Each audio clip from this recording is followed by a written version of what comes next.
क्या आपने कभी सोचा है कि अगर आज भी महाभारत का कोई योद्धा इस धरती पर जीवित हो, तो वह कौन होगा? कहा जाता है कि वह योद्धा आज भी जंगलों और सुनसान स्थानों में भटक रहा है। उसके माथे का घाव कभी नहीं भरता और वह हर दिन अपने कर्मों की सजा भुगत रहा है। वह कोई और नहीं, बल्कि अश्वत्थामा है।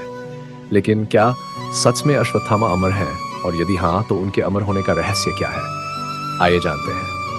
अश्वत्थामा महान गुरु द्रोणाचार्य और कृपि के पुत्र थे। जन्म से ही वे अत्यंत पराक्रमी थे। कहा जाता है कि उनके माथे पर एक दिव्य मणि थी, जो उन्हें रोग, भय और अनेक संकटों से बचाती थी। वे महाभारत के सबसे शक्तिशाली योद्धाओं में गिने जाते थे। कुरुक्षेत्र युद्ध में अश्वत्थामा ने कौरवों की ओर से युद्ध किया।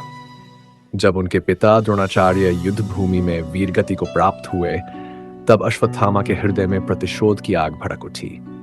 क्रोध में अंधे होकर उन्होंने एक ऐसा निर्णय लिया जिसने उनका पूरा जीवन बदल दिया।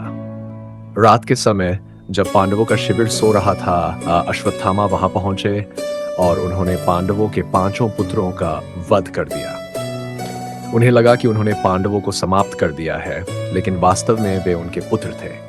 जब यह समाचार भगवान श्री कृष्ण को मिला तो वे अत्यंत क्रोधित हुए।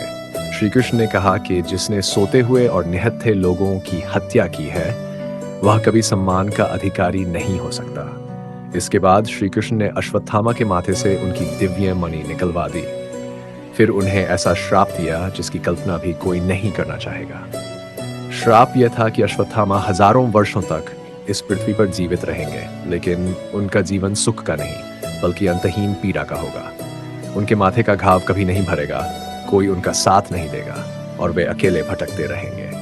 यही कारण है कि अश्वत्थामा को सप्त चिरंजीवियों में से एक माना जाता है। हिंदू परंपरा के अनुसार 7 ऐसे महापुरुष हैं जिन्हें विशेष कारणों से दीर्घकाल तक जीवित रहने का वरदान या श्राप प्राप्त हुआ। अश्वत्थामा का अमृत वरदान नहीं, बल्कि एक कठोर श्राप माना जाता है। समय समय पर भारत के अलग अलग क्षेत्रों से यह दावा किया जाता रहा है कि लोगों ने अश्वत्थामा को देखा है। मध्य प्रदेश के कुछ स्थानों, विशेषकर जंगलों और प्राचीन मंदिरों से जुड़ी ऐसी लोक कथाएं प्रचलित हैं। हालांकि इन दावों की कोई ऐतिहासिक या वैज्ञानिक पुष्टि नहीं हुई है, इसलिए इन्हें आस्था और लोक विश्वास के रूप में ही देखा जाना चाहिए।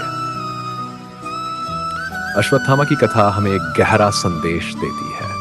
शक्ति, ज्ञान और पराक्रम होने के बाद भी यदि मनुष्य क्रोध, अहंकार और प्रतिशोध का दास बन जाए, तो उसका अंत दुखद होता है।